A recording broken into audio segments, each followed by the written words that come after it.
நாடே எதிர்பார்த்து கொண்டிருந்த இந்த பவேரியா கும்பல் குற்றவாளிகளுக்கு இன்று தீர்ப்பு வழங்கப்பட்டிருக்கிறது. இது குறித்து அப்போதைய ஐஜியும் முன்னாள் டிஜிபியுமான ஜாங்கீர் சார் நமக்கு இருந்திருக்கிறார். அவருடைய கேட்டுக்கொள்ளலாம். சரிப்பா, இவங்க 3 பேர் குற்றவாளிகள் அறிவிச்சிருக்காங்க. ஆமாம், இவங்களோட ரோல் என்ன சார்? என்ன பண்ணாங்க? எப்படி? இவங்க தான் முக்கியமான ரோல். அந்த சீனில் இவங்க இருந்தாங்க 3 பேரும். இதில் மொத்தமாக நாங்கள் 13 பேர் அரெஸ்ட் பண்ணோம். அதிலிருந்து இப்போ 4 பேருக்கு ஆயுள் தண்டனை முதல்ல பழைய கேஸில் கிடச்சிது. இப்போது அதில் 4 பேரில் ஓமா பவேரியா மெயின் குற்றவாளி அவர் இருந்துட்டார், ஜெயிலில் ஆகிட்டு.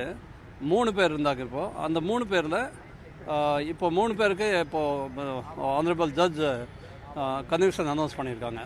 ஸோ அது அவங்களோட ரோல் எல்லாம் சீனில் இருந்தாங்க. அவங்க தான் அட்டாக் பண்ணாங்க, மேலே அவங்க தான் சுட்டினாங்க, அவங்க தான் அட்டாக் பண்ணாங்க. ஆமாம். சரி சார், இதுக்கு முன்னாடி இருந்தவர்கள் எத்தனை பேர்? அந்த 3 பேர் தலைமறைவாயிருக்காங்களா சார்? அவங்களோட இது என்ன இருக்குது இதில்? அதில் கொஞ்சம் தலைமுறை இருக்காங்க.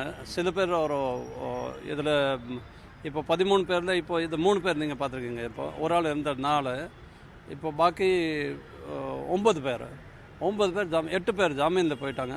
ஜாமீனில் போயிட்டு அந்த இன்னும் வாரண்ட் எக்ஸிக்யூட் பண்ண முடியல. ஸோ அந்த அப்ஸ்காண்டிங் இருக்காங்க அவங்க. ஸோ அதுதான் அந்த கேட்டு ஸ்ப்ளிட் பண்ணிவிட்டு இவங்க கன்வின்ஸ் கொடுத்தாங்க. அவங்க பாக்கி எல்லாருக்கும் ட்ரையல் ஃபேஸ் பண்ண வேண்டியிருக்கும். இவங்க 3 பேர் பிடிக்கும் போது என்ன மாதிரி சிக்கல்கள்லாம் இருந்துச்சு சார் அந்த இடத்துல? இவங்க பிடிக்கும் போது அவங்கள தப்பிச்சு போகிறதா இருக்கட்டும், இல்லை அவங்க எதிர்த்து தாக்குறதா இருக்கட்டும், என்ன மாதிரி இஷ்யூஸ்லாம் ஃபேஸ் பண்ணாங்க? இல்லை, அது நிறைய ஃபேஸ் பண்ணோம். அங்கே ஒவ்வொரு ஆளுக்கு இவங்க செக்யூர் பண்ணும்போது, உதாரணமாக இவர் ஓமா பவேரியா நாங்கள் கிடைக்கிறது 1 வருஷம் எல்லாம் சுற்றிட்டு இருந்தோம். பஞ்சாப், ராஜஸ்தான், நிறைய எல்லாம் வந்து சுற்றினோம். அப்புறம் இவர் குட்டு இருக்கார், இவர் கைரேக்கை மேட்ச் ஆகிருக்குது. குட்டுவும் ஓமா பவேரியா 2 பேரோட கைரேக்கை இருந்தோம். ஓமா பவேரியா இருந்துட்டாங்க. 20 வருஷம் கழிச்சு தீர்ப்பு. ஆமாம். இது எப்படி சார் பார்க்குறீங்க? முதல்ல நீங்கள் ரொம்ப சந்தோஷமாக இருக்கு, பெரிய சந்தோஷமான விஷயம். ஆனால் இவ்வளோ வருஷம் கழிச்சு சில டாக்குமெண்ட் மிஸ் ஆயிரும், சில விட்னஸ் இருக்க மாட்டாங்க. இது மாதிரி சில நிறைய கஷ்டமாக இருக்கும். ஆனால் இருந்தால் கூட இந்த லெவல் வரைக்கும் கொண்டு வந்திருக்காங்க.